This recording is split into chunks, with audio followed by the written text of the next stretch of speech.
Hi boys and girls, I'm Rosemary, and today we're going to be painting this cute little haunted house. Okay, now it has a hole in the back so that you could put either a tea light in there or you can put fairy lights. Fairy lights are those little, I think they're LED lights that they come on a string, and it's like a wire and it could be bent, and this way you could push it up higher inside, and they're battery operated. They have little battery packs with them when they come in. You can get them on Amazon, and I'm sure you could get them in a dollar store or Michael's also. I think they're great. I think they're great because you can push them up to the top of something, and the tea light just really lights at the bottom. This might be okay with the tea light, the battery operated tea light, but the fairy lights really work great, so that's why I'm suggesting them. Okay, now, so before you start, you should have a water bowl to wash your brushes. You need a palette. It could be a piece of foil that you lay out to put your colors on. You really don't even have to do that because in the kits that I gave you, you have the strip with the paints in it. So you really don't have to lay out your color. I do because I'm working from these very large bottles. And then always a paper towel because you're going to wash your brush and you're always going to dry it in between colors. You can't leave it wet because if you put a wet brush in the next color, it'll make the colors run together. We don't want to do that. So, all right. So I gave you some different colors than I have on here so that you can use your own discretion as to the colors that you want to use on this. But what I would like you to do is I would like you to base coat the entire piece in black, okay? Inside and out, whatever you can reach inside. You really can't get all the way up, but I tried, and that's why I gave you two little pods of black, because the black shows through all the colors, okay? And it makes it a lot easier than trying to paint and butting colors up against each other. We're going to be dry brushing over the black, so if you don't get all the black covered, it's fine. Now you can use the orange, you could use red, you could use whatever colors you'd like. I chose to use the teal color on the house, the purple on the roof, and the red is on the boards across the windows and on the door. Okay, so let's start with the black, and we're going to be base coating. I always start with the bottom, and this way while I hold it in my hand, the bottom will dry, and then I can set it down. Okay, now I'm using a little bigger brush because I want to go faster. You guys have a little smaller brush, but everything works. It just takes a little bit more time. And for not having to waste time on painting the inside, I'm not going to do that now, but you should. You should paint the inside because, as you can see, you see through it, and you see the black on the inside. Okay, you could put another color inside too, but I think that you should have a color on the inside, whichever one that you choose to do. So a little bit of paint in the brush goes a very long way. Pull it out until you run out of the paint in the brush before you dip for more paint. You don't want to glob your colors on. You want to put them on very thin, and that they're almost drying. They're almost dry to the touch when you put them on, when you finish painting with that brush load. Then load another brush. Make sure you get in those little windows and all those cutouts. That's a little more difficult, so you have to wiggle your brush in there. And nice and smooth. Like I said, I'm going to work a little bit faster than you. You don't have to work as fast as I work. And if you're slower and I'm going too fast, just pause the video and you can go back to it again. Okay, so like I said, we're doing the entire house in the black. So I'm going to do the roof last because I'm going to use it to hold it. And if you notice, I always have a towel, and I have a big piece of, like, you could put paper towels down underneath you to protect the surface of wherever you're working. We don't want to get paint on anything. And this way, these papers you can throw away. Nice and smooth. And we don't need any water in the brush to begin with. The paints go on nice and smooth. And you don't, even if it's not giving you solid coverage, you don't need two coats because you're putting so much other color over it. You don't need two coats of the black, but I don't want you to see any white. Like you see, that's a white spot there. We don't want white spots, but if you could see through the color and it looks not as solid, the black, that's okay. All right, and that goes over everything. It goes over the doors. It goes over wherever, any color that you're going to put, the black is under it. The black is under everything. And it gives it like an antique kind of a look. I find that if you try to paint, say, the house in the teal and the door in the red and the steps in the purple, and you don't have the black underneath, you're always going to have white spots showing because it's so hard to butt colors right up against each other. You have to be so perfect with that. And I find that this is a lot easier to do, is base coating with a color first and putting the other colors over it. All right, so I kind of have my sides done. I didn't get into all the windows like I should, but you should. Take the smaller brush if you have to, and it's hard to do with this big brush, and go into all these little windows and make sure your white spots are gone. And don't forget to do as much of the inside as you can, in whichever color you choose. Now, if you choose a different color than black on the inside, do that first. Because once you get the black on, then you're trying to go in there with the brush, you may be hitting it and getting the other colors on the outside. Now, if you make a mistake and you don't like that color, just let it dry. Wash your brush out very well. Always dry your brush on the paper towel. And then you can put a color over a color. Sometimes it takes a couple of coats to cover. But don't try to do it while it's wet, because what will happen when it's wet is if I was to put orange over this now, it would mix with the black, the wet black, and give me a muddy kind of a color. So always make sure that your color is dry before you try to put another color over it. So if you make a mistake, move on, and then go back to it when it's dry. Okay, so I'm almost done with the black. Just have to do the other side of the roof. And when the black is wet, you really can't see all the spots that you missed. So you should do your black and let it sit for a couple of minutes to make sure it's all dry, and then go back and see all the little white spots that show up that you think you had covered, but when they're wet, they look like they're covered and they're not. So, okay. Now my bottom is very dry, so I'm going to hold it from the bottom for the rest of it and go around and see all the little spots that I missed.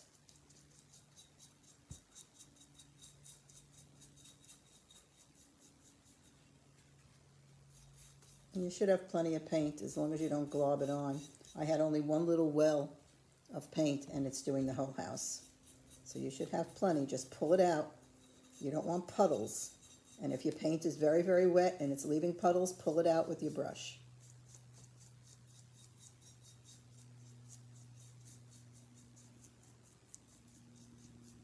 Okay, almost done. I just have this section under here.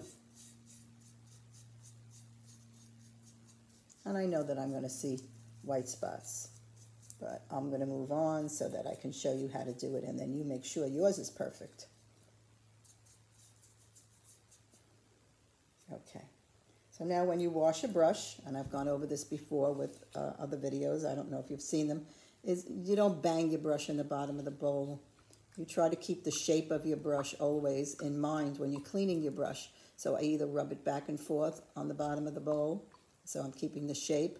Never bang it straight down because that makes the hairs spread out.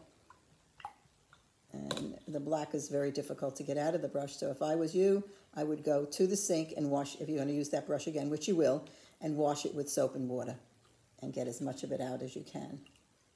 I'm not going to be using the same brush, so I'm going to put that one down. I'll wash it better later.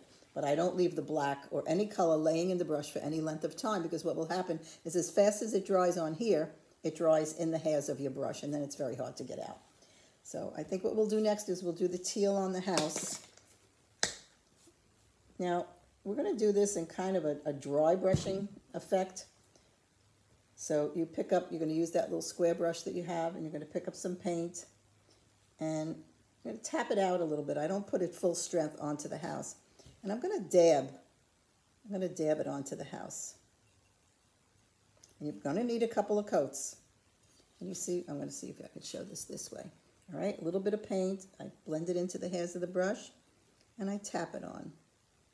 Now, if it goes where the red is going to go, it's okay. The other colors will cover it. Go right up to the edge of the roof, but it's okay if you have some black showing. Now, I know I'm going to be needing a second coat, but you're going to be doing the entire house with this dabbing effect. Use the side of the brush. Don't bang straight down. Use the side of the brush to dab it on.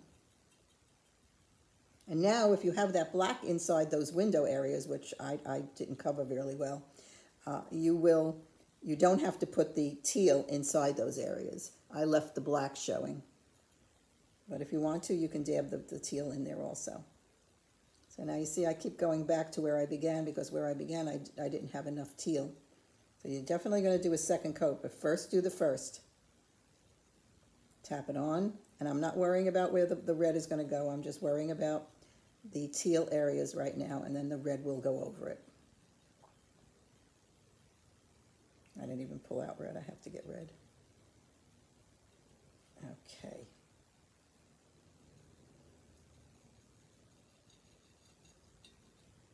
What did I do with that window? Teals over the whole thing. But you don't have to do the colors that I'm doing. I mean, you have other colors there. You can choose to do whatever colors you want. You are the artist. This is your piece. And you can make whatever colors that you want on the piece. But you see how tapping it on gives it like an eerie look, a more haunted look for the haunted house. And I'm going to let that dry. I'll move on. And I'll do the front. While that dries, because I'm definitely going to go back and do a second coat. Tap, tap, tap. And it doesn't have to, you know, it's okay if it goes on the door or where the other colors are going to go, because that's why I start with the background colors first. And then the smaller areas I'll put over the top, because then we have to be a little bit neater. And you do have your smaller brush that you can go back and do that.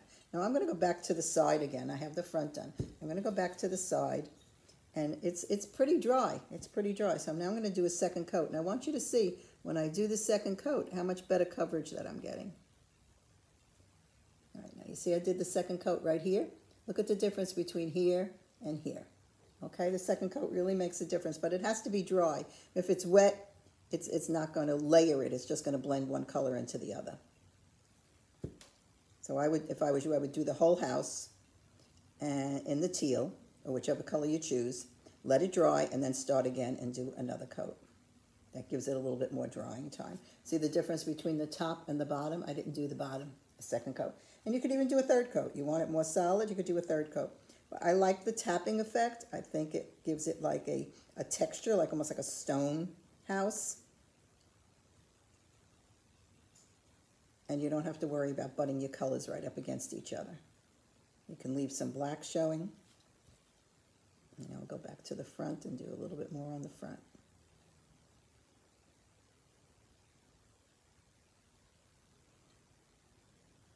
I'm not going to be doing the entire house. I just want you to get the idea of how to do it. I'll do two sides so that you can see it. Okay. Now, if I wanted to do a third coat, it's really not dry enough for me to go and do a third coat yet. Let's see. But you get the idea that if you wanted another coat, you could just tap it on. It's a little wet for me to do that yet because it goes so fast. But I think I'm going to leave it like that. It's getting there. This one has a little bit more on it, so you can wait and let it dry and then do another coat. Okay, so I'm going to wash my brush out. And see, again, I'm swishing, and I'm not even changing the water. I'm still using the water with the black in it. It's not necessary to change it. And you see how little of the teal, I put very, very little of the teal in my palette, and I didn't even use half of it. You use very little color when you do this now. I'm not going to do the red next because I want it to dry. So I'm going to do the purple and start with the roof. Now with the roof, you really want to more or less dry brush, which means you don't put it in the crevices. You try to leave the crevices with the black showing. So the way you do that is you pick up a little bit of the purple or whichever color you're using in the brush, take some of it out, okay, and go down with your brush against the grain. So you're not pushing the color into those lines. See what I'm doing? You see how you can still see the black? So I'm just laying the brush flat and pulling it down against the grain. And again, you'll need 2 coats of everything. So I take a little bit of the paint out of the brush. I don't want a lot of paint in the brush. And I have the same brush that you're using. So down against the grain. Try to tilt it so that you could see me doing it.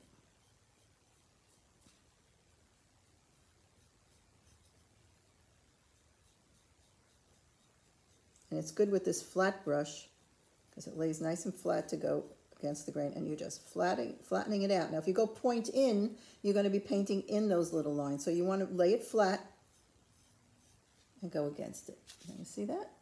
Look how cool that came out. I still have to finish the top. And then the top of this little window is also the purple. And you should do the edges of your roof. Now here you can kind of tap it like you did the house, because the surface is smoother under the eaves of the roof. So I pat it on like we did on the house. This is dry brushing because you have all those deep crevices. But when you have a flat surface, it's a lot harder to dry brush. So just tap it on. And it doesn't need to be perfect. And you get as close as you can. But it's okay to leave a black line showing between your colors. So I'm going to show you what I'm doing here now. You see under there, I tried to leave a black line showing. It doesn't have to go right on top of the teal color that you did on the house. And it's easier for you that you don't have to get right up against it. The black line works like an antiquing in the crevices there.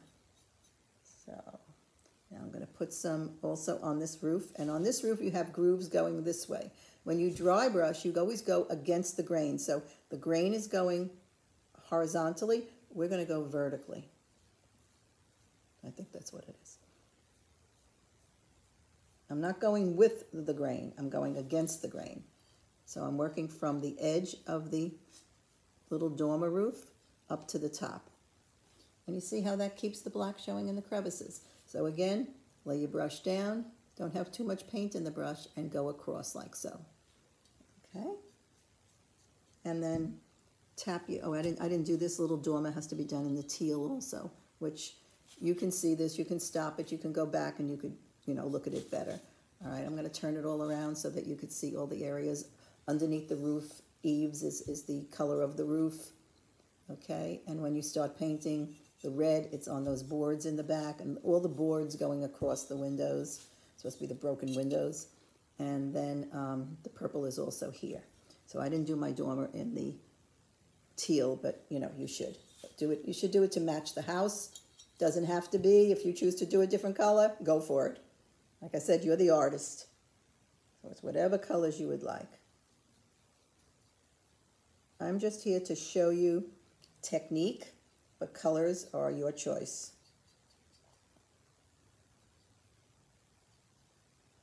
Okay, so I tap some under the eaves of that roof area also. Now, I'm doing this a second time because I think the color shows up a lot more. See, the first coat is not a lot. The second time, how much more purple? So again, I put a little bit in the brush, take it out, go against the grain, and what a difference in the color. I'll do that on the house also. The roof, I'm sorry, the roof. Now the chimney, I also did to match the dormer window and the house. I did it in the teal, okay? And then I did the little top in the purple. So while I have the purple in the brush, I'm gonna go up in here. And if you notice, I use very, very, very, very little paint in the brush, and then I tap it out because I don't want a lot of paint. I want the black to work for me. I want the black to be part of the piece. Okay. Okay, so we have the black on the top of the chimney. And then, like I said, I'll go back and I'll put the teal on it so that you could see how that looks. Yeah, the teal is on there. So again, tap some out and tap some teal on the chimney.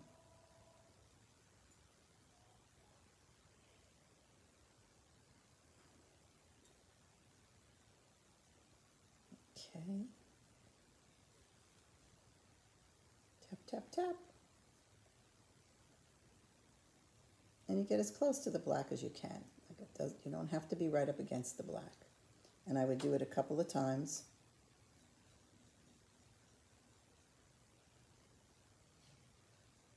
Okay. It definitely needs a couple of coats, but you get the idea. All right. And then back to the window here.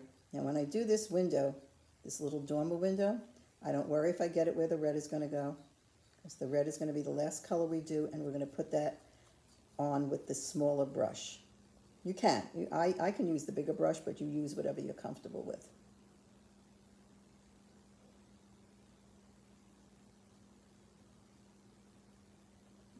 Okay. And 2 coats is always good to do on everything. I'm doing 1 coat right now, so you get the idea. All right, now we still have to do the purple around the door and on the steps. So each time I wash my brush, make sure you get all that water out of your brush, dry it on the paper towel. And again, I'm tapping. Now I have a lot of paint in my brush this time. And when you do have a lot of paint in your brush, it's okay, but you can see how wet that is on the bottom there. So that's going to stay wet a little bit longer than taking the paint out of your brush on the paper towel first. It absorbs, when you do that, it absorbs some of the moisture out of the paint, and then your paint dries faster. But I'm still kind of tapping it on.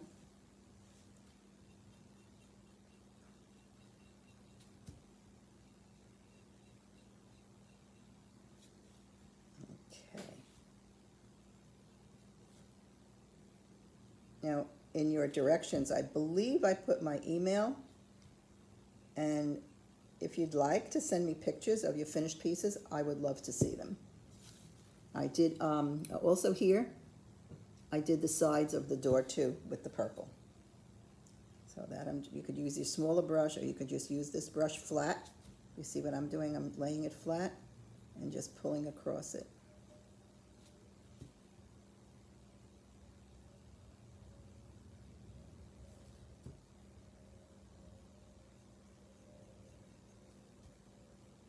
What did I do here? I did that too,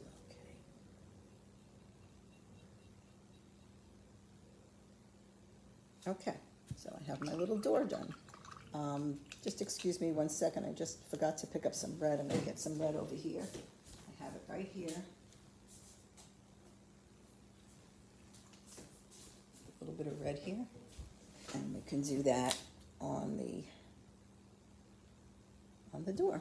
Now you can use your smaller brush if you think that's easier for you. You can take your smaller round brush, again, put very little in it and tap it out. And I'm going to go up here to the boards, and I'm going to paint some on the boards. Now when I do the boards, I'm not going to go all the way in. If you want to, you can. I'm just doing the raised area of them, the flat surface.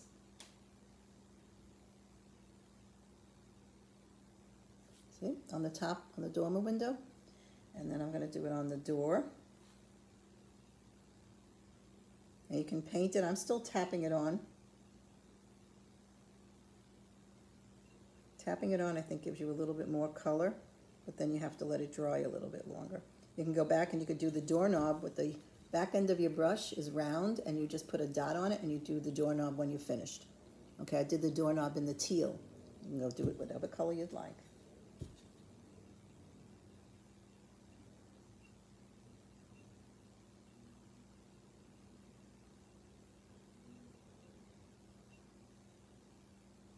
Now you're all watching this on my YouTube channel, which all my videos are under Rosemary Ceramics.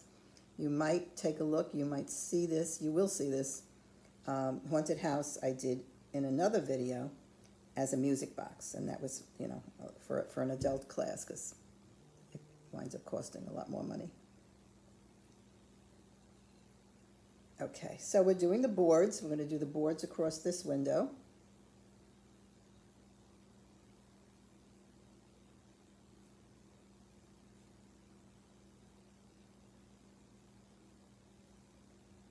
And you can do everything a second time. You let it dry and you do it a second time. Another cute thing to do is if you have any glitter in the house, you can always glitter things. There's always cute to put a little clear glitter here and there. I want to show you how I do the doorknob. So the doorknob, like I said, I take the handle and I put a little teal on the handle of my brush and just tap it right on. See the little doorknob? I just did that with the handle of the brush. Make sure you wipe it so you don't get it all over everything. Okay, so I'm not going to be finishing the entire house. I want you just to see how it's done, and you go for it. Do whatever colors you want. You have extra colors in there. But the thing is, the black is the base coating to give you this kind of a look. The dry brushing is what I've been teaching you, how to go against the grain, go across the grain with a very little paint in the brush so that the black shows through. If you make a mess and you don't like what you did, let it dry. You can put the black over it again and you can start again. Everything is fixable. Just don't try to put one color over another while it's wet. You have to have patience and let it dry. Okay? So this is your little haunted house. You can get those little fairy lights like I told you and put them inside, and it looks adorable. It's really cute.